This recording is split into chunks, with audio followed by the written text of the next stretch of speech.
Hello दोस्तों, मैं जागृति एजुकेशन चैनल में आपका स्वागत करती हूँ। आज मैं आप लोगों के लिए पॉलिटिकल साइंस में स्थानीय निकायों से मोस्ट इम्पॉर्टेंट क्वेश्चन लेकर आई हूँ, जो आपके आने वाले एग्जाम के लिए यानी यूपी पीसीएस के लिए मोस्टली बहुत ही इम्पॉर्टेंट है। तो अभी यूपी पीसीएस का एग्जाम टल भी गया है, तो आपके लिए पर्याप्त समय है जिसमें आप तैयारी कर सकते हैं। और मेरे चैनल को फॉलो कीजिए, लाइक कीजिए, शेयर कीजिए, सब्सक्राइब कीजिए और आप अपना भी लाभ लीजिए और दूसरों को भी दीजिए। इसमें आप प्रैक्टिस सेट कंटिन्यू और लाइव क्लासेस वीडियो सब डालेंगे तो आपकी तैयारी अच्छी हो जाएगी। तो पहले यह रहा आपका प्रैक्टिस सेट पॉलिटिकल साइंस में।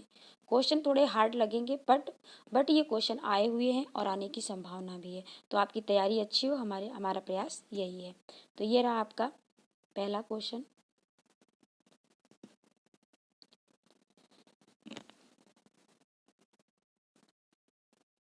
बलवंत राय मेहता समिति की प्रजातांत्रिक विकेंद्रीकरण की सिफारिश के अनुसार, इसमें जैसे क्वेश्चन पूछा गया है विगत वर्षों में वैसे ही रख दिया गया, यानी ये फिलिंग द ब्लैंक टाइप का है।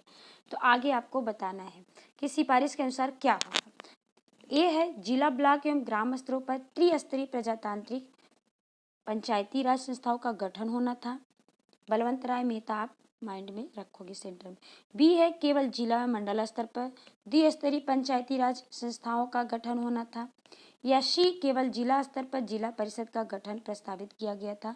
या डी इनमें से कोई नहीं। तो इसमें पूछा गया कि बलवंत राय मेहता समिति, तो जिला, इसमें क्वेश्चन का आंसर है ए, यानी जिला, ब्लॉक एवं ग्राम स्तरों पर त्रिस्तरीय प्रजातांत्रिक पंचायती व्यवस्था संस्थाओं का गठन होना था। आपको पता होना चाहिए कि बलवंत राय मेहता समिति में त्रिस्तरीय हुई थी, अशोक मेहता में 2 स्तरीय हुई थी। तो ऐसे कई समितियां थी, 3-4 थी, जो आप याद कर लीजिए, ईयर याद कर लीजिए और उसमें क्या क्या बातें कही गई थी। यहाँ बलवंत राय मेहता है तो याद रखना कि जो समिति चलती है अभी प्रेजेंट टाइम में बलवंत राय मेहता ही समिति चलती है और 3 स्तरों पर प्रजातांत्रिक पंचायती राज का संगठन किया गया है। तो ये रहा आपका नेक्स्ट क्वेश्चन। उत्तर प्रदेश में किसी नगर पालिका के अध्यक्ष का निर्वाचन किया जाता है, यानी उत्तर प्रदेश में किसी नगर पालिका के अध्यक्ष का निर्वाचन किया जाता है, तो कहाँ से किया जाता है। आपके सामने ऑप्शन 4 हैं। अपने नगर क्षेत्र में निर्वाचित सभी वयस्कों द्वारा किया जाता है, या अपने नगर क्षेत्र की निर्वाचन सूची में सम्मिलित सभी निर्वाचकों द्वारा, या नगर निकाय के निर्वाचित सदस्यों द्वारा, या अपने नगर क्षेत्र के वार्डों के निर्वाचकों में से। तो इसमें आपको बताना है कि कहाँ कहाँ से निर्वाचन क्षेत्र किया जाता है। इसमें आपको कूट दिया गया, ऐसे भी प्रश्न आते हैं पीसीएस में, तो आपको ये देखना होगा कि कूट में कौन कौन से हैं। तो इसका राइट आंसर है सी, और क्वेश्चन 2010 में आया हुआ है और फिर आने की भी संभावना इसकी है। तो इसका राइट आंसर है सी, 2 और 4। 2 में क्या दिया है देख लीजिए। अपने नगर क्षेत्र की निर्वाचित सूची में सम्मिलित सभी निर्वाचकों के द्वारा अध्यक्ष का निर्वाचन किया जाता है। तो चौथा, अपने नगर क्षेत्र के वार्डों के निर्वाचकों में से। तो ये दोनों सही है आपका ये रहा क्वेश्चन नंबर 3। निम्न युग्मों में से कौन सा एक सुमेलित नहीं है, यानी मैचिंग दिया गया यहाँ पे। ये भी यूपी पीसीएस 2010 में आया हुआ क्वेश्चन है। तो आप देख लीजिए कि कौन सा इसे सुमेलित नहीं है। सबसे पहले आप प्रश्न को वेरी केयरफुली होके रीड कीजिए और इसमें देखिए कि नेगेटिव है या पॉजिटिव है, यानी आपको ये देखना पड़ेगा कि इसमें नहीं पूछा है या सही पूछा है।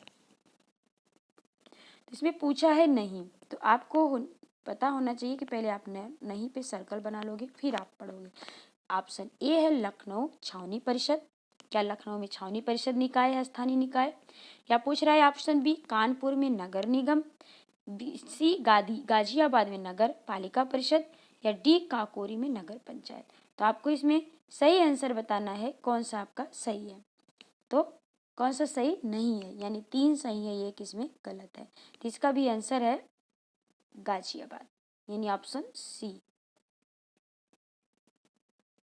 तो ऑप्शन सी इसका राइट आंसर है, क्योंकि गाजियाबाद में नगर पालिका परिषद नहीं है, बाकी सब लखनऊ में छावनी परिषद है, कानपुर में नगर निगम है, काकोरी में नगर पंचायत है। ये आपका नेक्स्ट क्वेश्चन, क्वेश्चन नंबर 4। नगर क्षेत्र को निर्धारित करने हेतु निम्नलिखित निष्कर्षों में से कौन सा भारत की जनगणना के अनुसार सही नहीं है। ये भी यूपीपीसी 2010 में आया हुआ क्वेश्चन है। ऑप्शन देख लीजिए। ए है जो नगर पालिका अथवा नगर निगम अथवा छावनी बोर्डों द्वारा अनुसूचित एरिया कमेटी के अंतर्गत हो। बी है जिसकी जनगणना कम से कम 5000 हो। सी जिसकी कम से कम 60% पुरुष जनसंख्या अकृषि कार्यों में लगी हो। और डी है जहां जनसंख्या का घनत्व कम से कम 400 प्रति वर्ग किलोमीटर हो। तो क्वेश्चन ये भी देख लीजिए आप कैसा क्वेश्चन है। इसमें नहीं पूछा है। क्या पूछा है? नहीं। पहले आप मार्क कर लेंगे। ऐसे एग्जाम हॉल में भी आप ऐसा कर सकते हैं, वरना जल्दी जल्दी में हम नहीं की जगह हाँ देख लेते हैं और क्वेश्चन हमारे गलत हो जाते हैं आंसर। तो इसमें देखिए कि आपका कौन सा सही है। इसमें सब सही है। यहाँ से पूछा गया कि निर्धारित करने के लिए कौन सी जनगणना सही नहीं है, यानी इसमें 3 सही है, 1 सही नहीं है। इसमें इसका राइट आंसर है सी, जिसकी कम से कम 60% पुरुष जनगणना कृषि कार्यों में लगी हो। तो ये जनगणना के अनुसार में सही नहीं है, बाकी सब सही है। Right answer. क्वेश्चन नंबर 5, भारतीय संविधान का अनुच्छेद 40 राज्य को सार्थक कदमों हेतु परामर्श देता है। ऑप्शन है समान सिविल संहिता के संबंध में, ग्राम पंचायतों के संगठन के संबंध में, नगर पालिकाओं के गठन के संबंध में, या ऑप्शन डी कर्मकारों के लिए निर्वाह योग्य मजदूरी के संबंध में। तो इसका राइट आंसर आप लोग बताइए, फिर हम बता रहे हैं। इसका राइट आंसर है बी, ग्राम पंचायतों के संगठन के संबंध में। यानी भारतीय संविधान का अनुच्छेद 40 क्या कहता है, सार्थक कदम किसके लिए परामर्श देता है? तो ग्राम पंचायतों के लिए वेरी फेमस है, मोस्ट इम्पॉर्टेंट है। हर बार कहीं ना कहीं मैचिंग में कहीं ना कहीं आर्टिकल पूछे ही जाते हैं। 40 तो 40 ग्राम पंचायतों के संगठन के स्थल में है, तो 40 है। अनुच्छेद 40 में ग्राम पंचायतों की बातें कहाँ की गई हैं? 40 में की गई हैं। क्या हो रहा है आपका नेक्स्ट क्वेश्चन? क्वेश्चन नंबर 6,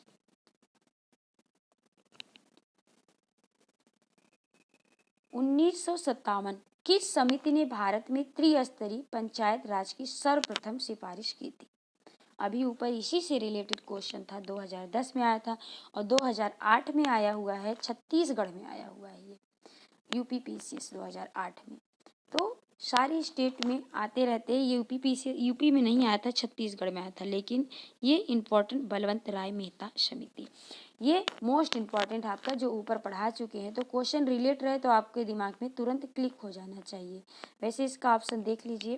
पहला है अशोक मेहता समिति, और शीतल वार्ड समिति, और सी है बलवंत राय मेहता समिति, हनुमंतैया समिति।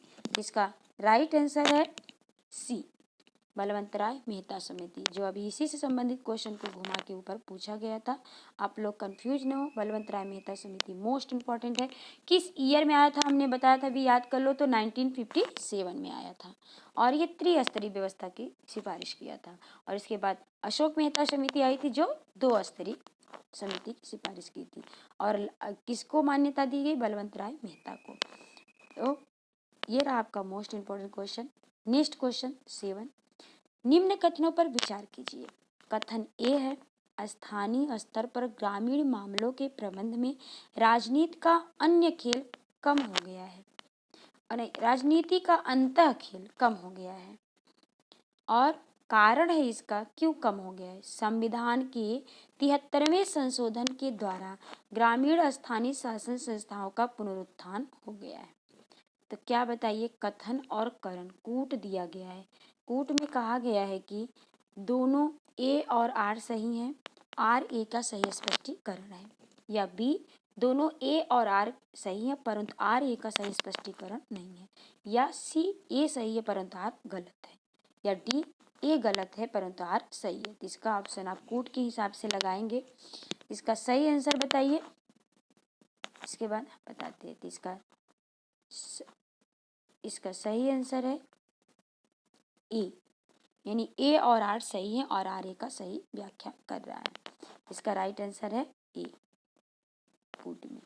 अब इसको देख लीजिए ए क्यों सही है, क्योंकि इसमें कारण बताया है और कथन उस पर किया है। यानी एक कारण बताया जाता है, एक उसमें सपोर्टिव कथन कारण लगते हैं। कथन होता है, उसके कारण होते हैं। कैसे ये हुआ? तो आप इसको वेरी केयरफुली होके पढ़ेंगे, फिर समझेंगे मैटर को, तो अपने आप आंसर सही हो जाएगा। क्योंकि आप पीसीएस का एग्जाम देने जा रहे हैं तो ये सब आप स्थानीय शासन को पढ़ेंगे ही, और पढ़ के और समझ के ही इसमें दिया जाता है आंसर। जैसे इसमें पूछा है कथन आर, स्थानीय स्तर पर ग्रामीण मामलों के प्रबंध में राजनीति का अंतःखेल कम हो गया है, तो सही है, अंतःखेल कम हो गया। दूसरा कारण बताया क्यों कम हो गया, संविधान के 73वें संशोधन के द्वारा ग्रामीण स्थानीय शासन संस्थाओं का पुनरुत्थान हो गया, इसलिए कम हो गया है। तो कथन ए और आर सही है, आर ए का सही स्पष्टीकरण है। ये रहा आपका क्वेश्चन नंबर 8। पंचायत समिति के सदस्य ऑप्शन है ए, ये 2011 में आया हुआ है, और कहाँ पे आया हुआ था, झारखंड में। झारखंड पीसीएस 2011 में आया हुआ क्वेश्चन है। और ये है ऑप्शन, जनता द्वारा प्रत्यक्ष रूप से चुने जाते हैं। बी है, पंचायत के सदस्यों द्वारा चुने जाते हैं।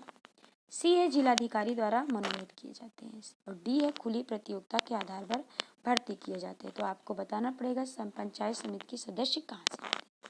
तो इसका राइट आंसर है ए। क्या है इसका राइट आंसर, ए।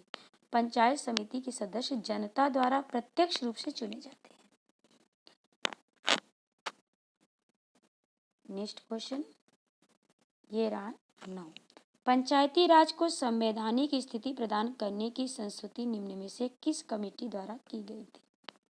ये भी यूपी पीसीएस में भी आया और 2008 में आया है। तो इसका राइट आंसर, इसका ऑप्शन देख लीजिए कि पंचायती राज को संवैधानिक स्थिति प्रदान करने की संस्तुति निम्न में से किस कमेटी द्वारा की गई थी। ए, एल.एम. सिंघवी कमेटी, या बी, बलवंत राय मेहता कमेटी, या सी, राव कमेटी, या डी, अशोक मेहता कमेटी। इसमें से कौन से की गई थी। इसमें आपको बताना है राइट आंसर इसका एल.एम. सिंघवी कमेटी ने किया था। किसने किया था, एल.एम. सिंघवी। इसमें पूछा है कि पंचायती राज को संवैधानिक स्थिति प्रदान करने के लिए क्या किया था, तो एल.एम. सिंघवी ने किया था, एल.एम. सिंघवी कमेटी ने किया था। इसका राइट आंसर। नेक्स्ट क्वेश्चन पे चलते हैं, क्वेश्चन नंबर 10। निम्नलिखित में से किस एक में राज्य सरकार का स्थानीय इकाइयों यानी लोकल बॉडीज पर नियंत्रण नहीं होता है। ये आईएएस 2001 में आया हुआ है। तो ए ऑप्शन ए, नागरिकों की शिकायतें, बी, आर्थिक मामले, सी, विधि निर्माण, और डी, कार्मिकों के मामले। इसमें से आपको राइट आंसर बताना है क्वेश्चन नंबर 10 का। इसका राइट आंसर है ए, यानी नागरिकों की शिकायतें। निम्नलिखित क्षेत्रों में से किस एक में राज्य सरकार का स्थानीय इकाइयों पर नियंत्रण नहीं होता, तो नागरिकों की शिकायतों पर नियंत्रण नहीं होता। कितने भी प्रकार के नागरिक शिकायत कर सकते हैं, बट आर्थिक मामले में उनका होगा, विधि निर्माण में होगा, कार्मिकों के मामले में नियंत्रण हो सकता है, बट जनता पब्लिक क्या शिकायत करती है लोकल बॉडीज, तो इस पर किसी का नियंत्रण नहीं होता, वो अपने समझ के अनुसार करेगी। तो आज के लिए आपका यही 10 क्वेश्चन है, और आपका 11वां क्वेश्चन हम यहाँ पे पूछ रहे हैं आपका कि अशोक मेहता समिति पंचायती राज के लिए किस प्रतिमान की संस्तुति दी थी। ये रहा आपका क्वेश्चन। इसका आंसर आप कमेंट में दीजिए। ऑप्शन है एक स्तरीय, बी, 2 स्तरीय, सी, 3 स्तरीय, और डी, 4 स्तरीय। हमने बताया कि जितनी भी कमेटी हैं, 4 कमेटियाँ मोस्ट इंपॉर्टेंट है, उनका ईयर और उनके किस प्रतिमान की संस्तुति करती हैं, ये सब आप याद करके रखेंगे, क्योंकि 4 कमेटी इंपॉर्टेंस होती हैं।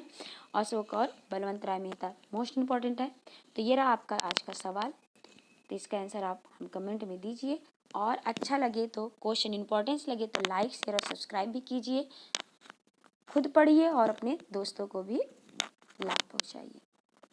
ऐसे ही हम आपके सामने प्रैक्टिस सेट वीडियो लाते रहेंगे। आप पढ़ते रहिए, सब्सक्राइब करते रहिए। Thank you for watching.